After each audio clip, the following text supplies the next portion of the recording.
어렸을 때부터 그림을 잘 그렸던 것 같은데요. 이제 일화가 있는데 제가 유치원 때 유치원에서 버스를 그리라고 했거든요. 근데 버스를 다른 애들은 조그맣게 그리는데 저는 칠판 가득히 그리고 이게 칠판이 너무 작아서 버스를 다 완성시킬 수 없다. 그렇게 얘기를 해서 이제 어른들이 막 웃으시면서 쟤는 좀 그림을 나중에 잘 그리지 않을까 뭐 그렇게 들었던 기억이 있습니다. 그때는 어느 학교도 판화가 없고요. 판화과라고 분리된 거는 뭐 정말 몇 년 안 된 것 같아요. 당연히 서양학과에서는 판화를 가르쳤죠. 커리큘럼 중에 일부였었죠. 판화는 학교 다닐 때부터 제가 되게 재미있게 배웠던 그런 기억이 있는 과목이었었는데 저의 개인적인 사정으로 이제 일본으로 가게 됐을 때 주위에서 이제 많이 권유를 하셨고 특히 뭐 제 은사님이신 김영대 교수님이시라든지 뭐 서울대 윤명로 교수님 다들 이렇게 판화를 하시고 계셨기 때문에 저한테 이제 일본 가서는 어디 가서 어떻게 공부를 해야 되고 무슨 판을 해야 되고 그런 조언들을 많이 해주셨습니다. 그러니까 이제 판화의 어떤 특징이라고 한다면 간접성, 그러니까 이거를 직접 그리는 게 아니라 이게 찍음으로 인해서 이렇게 반전되는 그런 이미지를 얻는데 찍히는 거에 따라서 조금 그리는 거하고 다르거든요. 그런 거. 그 다음에 한 장이 아니라 이제 복수로 많이 여러 장을 찍을 수 있는 장점. 그리고 그러니까 간접성, 그 다음에 이제 복수성, 그 다음에 평면성. 이제 판화는 좀 기계를 통한다고 생각했을 때는 납작할 수밖에 없는 거죠. 기계가 이렇게 지나가니까. 그런데 그런 거를 경험하면서 좀 페인팅하는 거고 틀리기도 하지만 또 어떤 외적 요건이 기계라는 게 하나가 있잖아요. 하나가 있으면 거기에 여러 명이 달라붙는 거예요. 또 협업에 그런 과정이 필요하다라는 거 하고 그다음에 이제 그 판화 작업을 하기 위해서 맨날 모여 있는 거예요. 판화는 기계를 공유해야 되고 뭐 재료도 공유해야 되고 그다음에 이제 새로운 기법에 대해서 뭐 의논도 해야 되고 하다 보니까 사람들이 많이 모여서 뽁짝뽁짝 하니까 그게 재밌는 거예요. 그러니까 석판 같은 경우에는 산 처리를 해야 되는데 조금만 농도가 잘못되면 아무리 베테랑이라도 100% 성공할 수는 없거든요. 그러면 그냥 그렸던 이미지가 순식간에 사라져 버리는 황당한 경우도 있거든요. 근데 이제 그러면 뭐가 잘못됐니, 뭐가 약품을 어떻게 썼니 하면서 서로 이제 배워가면서 그러면 같이 스터디를 굉장히 많이 했던 경험이 있습니다. 우연한 기법이 되게 많아요. 예를 들면은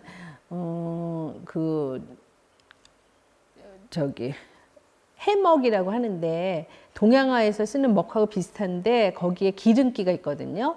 근데 기름기가 들어있는 먹을 갈아가지고 이제 석판에다 그려요. 그리는데 이제 그날의 습도, 온도에 따라서 그게 마르면서 이렇게 선이 막 가요. 선이 막 가는데 그 선을 말하자면 그림으로 그릴 수 없는 우연히 생기는 선이거든요. 그리고 예를 들면 토나 가루를 뭐 석유나 신나 같은데 아니면 알코올 같은데 또 우리가 뭐 청소할 때 쓰는 윈덱스 같은데 풀어가지고 샥 뿌리면 그러면 그게 막 이상한 무늬가 생기면서 이제 정착이 되거든요. 그거를 불에 약간 굽는다든지 아니면은 어떤 화이트 가솔린 같은 걸로 해서 정착을 시키는데 그때 막 날아가기도 하고 옅어지기도 하고 하면서 좀 변화가 많이 있거든요. 섬세하죠. 그리니까. 그리고 그 위에 또 동판처럼 파도 돼요. 망치면 또 그걸 파요. 파면은 또 스크래치한 작품이 되기도 하고. 그래서 계획성이 없어도 얼마든지 할 수 있어요. 오히려 목판이나 동판 같은 게 저는 안 맞아요. 그래서 우연적인 효과 나오는 게 재밌어서.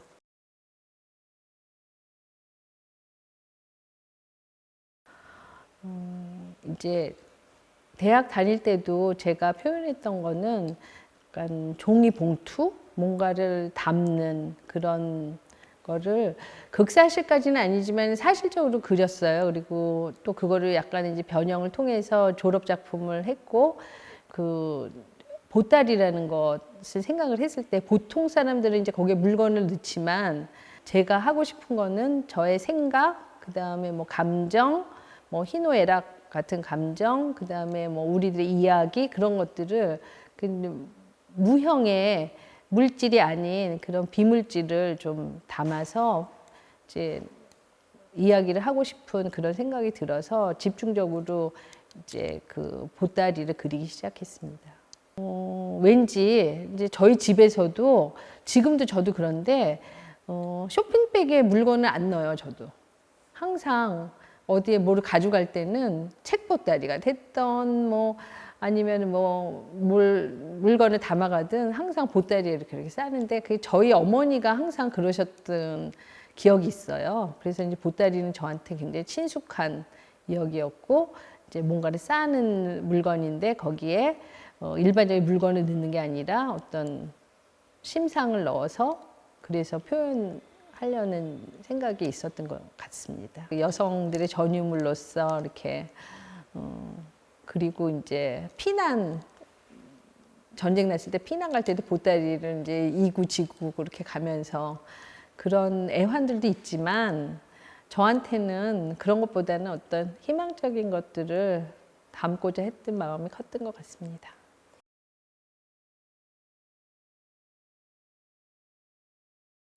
박영덕 화랑에서는 어떤 판화의 개념을 조금 뛰어넘어서 간접적인 방법이긴 하지만 실제로 평면 작품이 아니라 이런 입체 작품으로 주로 재료는 이제 하얀 면 그런 커튼 종이 죽으로 만든 캐스팅한 보따리와 그다음에 이제 반대로 알루미늄 아주 딱딱한 그런 알루미늄 재료로 만든 그런 보자기였었거든요. 보따리였었거든요. 그 캐스팅 할 때 좀 중간 과정에서 그 알루미늄을 캐스팅 하려 그러면 종이 죽처럼 바로 붙여서는 되지 않고 그 중간에 뭐 파라핀 같은 거를 사용을 해서 그거를 끓는 알루미늄 액체를 바꿔줘야 되는 중간 과정이 있어요. 그래서 이제 파라핀으로 일단 만든 다음에 파라핀 위에 모래를 이렇게 붙여서 이제 말하자면 거푸집을 만들고 이제 속에서 그 파라핀이 알루미늄이 들어가면 얘가 나가는 거예요. 녹아서 뜨거우니까. 그런데 이제 파라핀을 만들어 놓은 다음에 걔를 잘랐어요. 이렇게 입체를 다 부분으로 다 자르고 막 변형시키고 그렇게 해서 그걸 납작하게 만든 다음에 이제 알루미늄으로 바꾸는 작업을 해서 약간의 이제 부조 형태의 그런 작품으로 했고 실제로 그 파라핀을 녹이면서 많이 그 손을 가했기 때문에 그게 똑같은 작품은 없어요. 조금씩 달라요. 그래서 제목은 이제 알루미늄에서 보듯이 이제 차가운 느낌인데 그거를 좀 어떤 추상적인 개념으로 차갑다라는 뜻이 뭐 냉정함일 수도 있고 또 뭔가 인간한테 좀 어떤 불행한 기억일 수도 있고 좀 그런 것들을 아우르는 그런 추상적인 개념의 차가움이라고 붙였습니다. 뭐 여성에 대해서도 좀 관심을 갖게 되었고 그리고 되게 살다 보면 부당하게 대접받는 경우도 많고 또 목적을 이룰 수 없는 그런 일도 많이 생기는데 어쨌든 캐스팅이라는 방법은 이걸 풀을 수 있는 게 아니니까 풀래야 풀 수 없는 해결할 수 없는 그런 여성들이 유리 천장을 깰 수 없는 그런 상황하고 이제 비슷한 그런 생각을 했었던 것 같아요. 좀 당시에 생각했었던 거는 이렇게 개인적인 그런 사소한 일에서부터 벗어나서 좀 크게 우리들의 이야기처럼 모든 세상에 일어날 수 있는 그런 일들을 좀 상상해보고 그것을 제 보따리에 담으면 어떨까 생각했던 전시였던 것 같습니다. 그러면서 이제 그 캐스팅 작업을 하면서 꾸준히 그래도 이제 컴퓨터 작업을 많이 해왔거든요. 그래서 이제 컴퓨터에서 그 처음에 이제 파나 했을 때 어떤 그 필름으로 그 출력하고 그런 것들을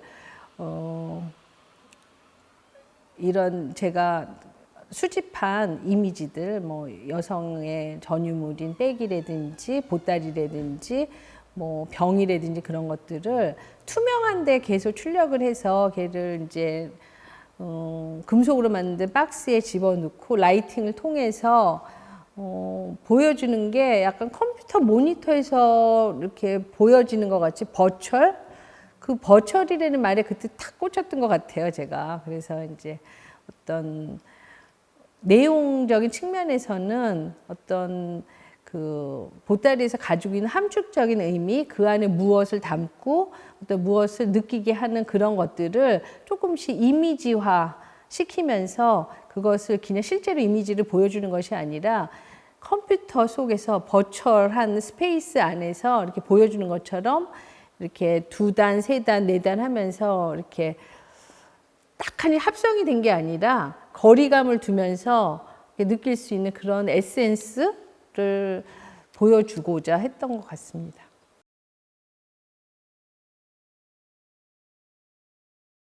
보따리를 통해서 설명하려고 했던 것들이 나중에 보니까 책 속에 다 있더라고요.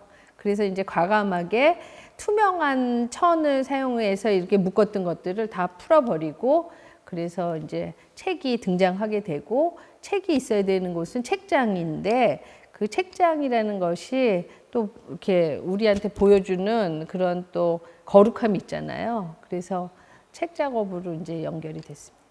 근데 이제 불을 넣음으로 인해서 공간이 생기는, 우리가 공간을 느끼게 되는 거죠. 그래서 제가 시사하는 거는 이제 제목에 대한 그런 정보만 주고 이제 관객들이 봤을 때 그 빛나는 불을 통해서 그 책의 내용을 상상할 수 있고 자기의 의견을 얘기할 수 있고 그게 하나의 공간이라는 것, 책이라는 것은 공간이라는 것을 계속 지금까지도 얘기하고 있는 겁니다. 그런데 이제 책이라는 것을 봤을 때 그게 저한테는 어떤 버추얼 스페이스로 다가온 거예요. 왜냐하면은 실제로는 이렇게 약간의 물질이긴 한데 종이로 돼 있지만 그 안에 뭐 예를 들어서 상상을 해보면 무슨 소설을 생각해보면 그 안에 있는 많은 장면들과 그들의 감정과 그런 것들이 상상 속에서 이렇게 구현이 되잖아요.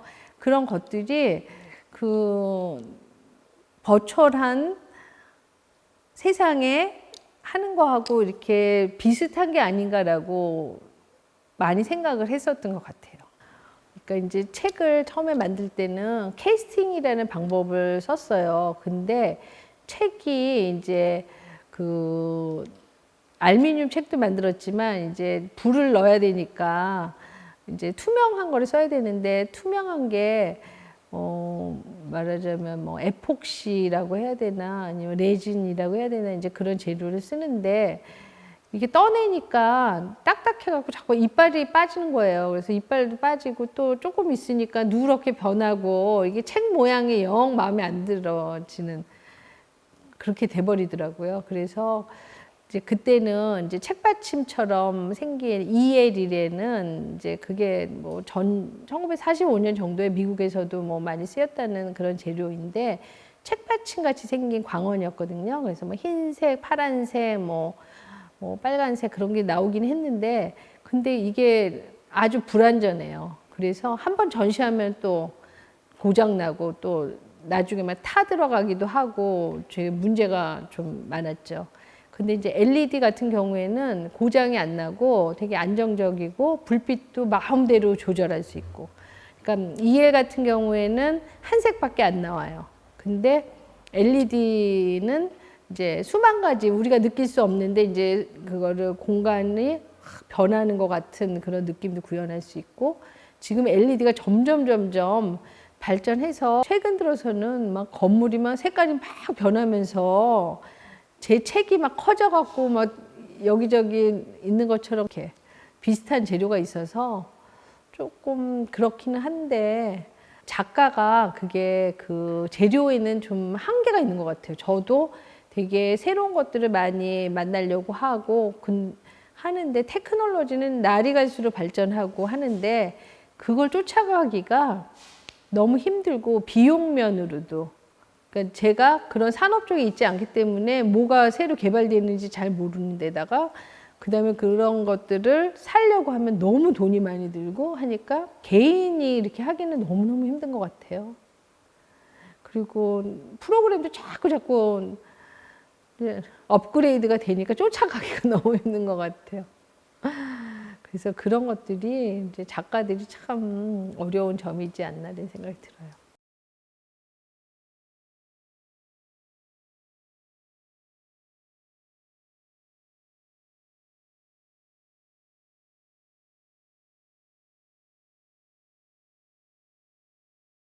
이찬웅 선생님이라고 이제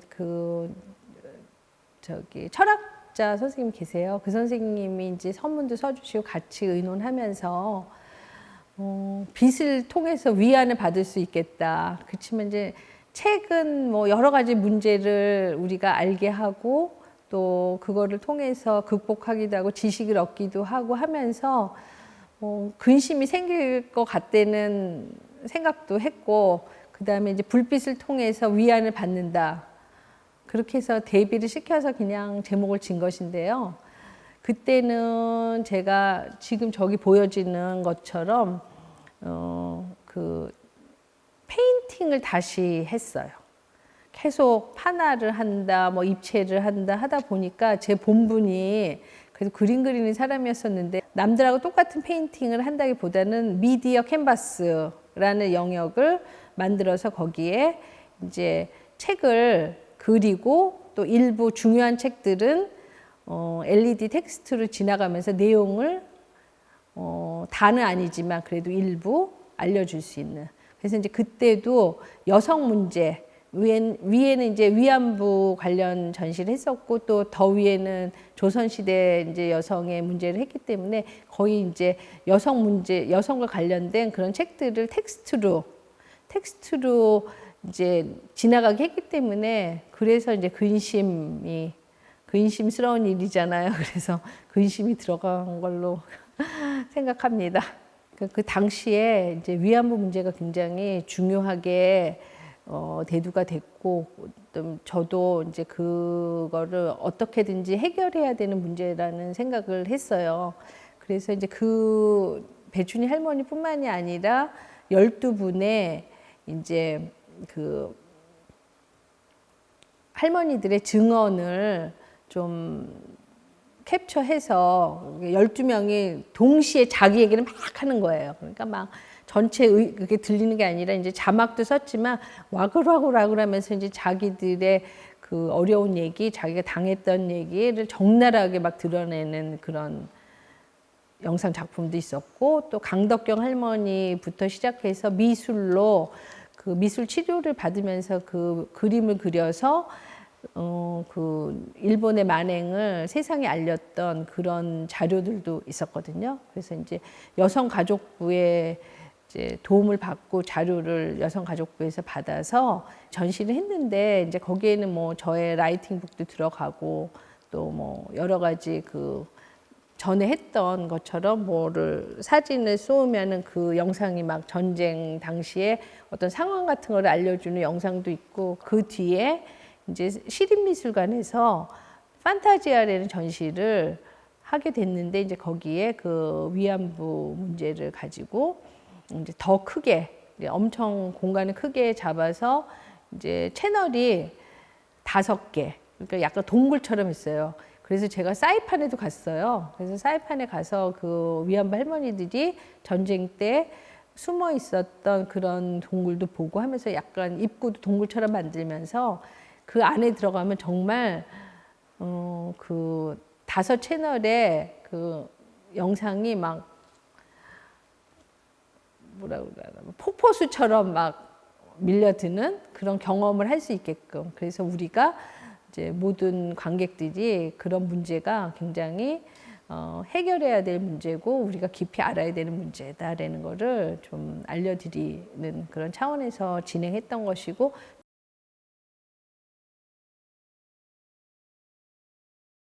최근 들어서 너무 역사가 재밌는 거예요. 국내를 막론하고 그런 게 너무 재밌어서 그렇게 상상에 의해서 이렇게 뭔가 구현하는 그런 것들을 해보고 싶고, 여성학적인 논문만 발간하고 그것만 연구했다고 한다면 이제는 미술을 통해서 좀 가시화시키고 일반 사람들이 더 알기 쉽게 이해할 수 있는 그런 부분, 그리고 어떤 젠더 중심의 학문이 아니라 여성이라면 누구나 어떤 여성 연구자들을 좀 부각시키고 그들이 연구한 것들을 알게 하는 그런 작업들을, 그래서 정치, 경제, 문화, 문학, 그런 모든 분야에서 활동하고 있는 그런 여성들을 좀 발굴하고 좀 모든 사람한테 이렇게 알 수 있게 전달해주는 그런 역할을 좀 해야 될 것 같아요. 그래서 자기가 하고 싶은 대로 하면 좋을 것 같아요. 그러니까 자기가 어떤 작업을 하고 싶다, 뭘 하고 싶다, 그런 것들을 주저하지 않고 펼칠 수 있는 그런 환경도 돼야 되겠지만, 의지가 어쨌든 너무, 그러니까 그 거북이와 토끼 얘기를 한다면 거북이 같은 사람이 되면 좋겠어요.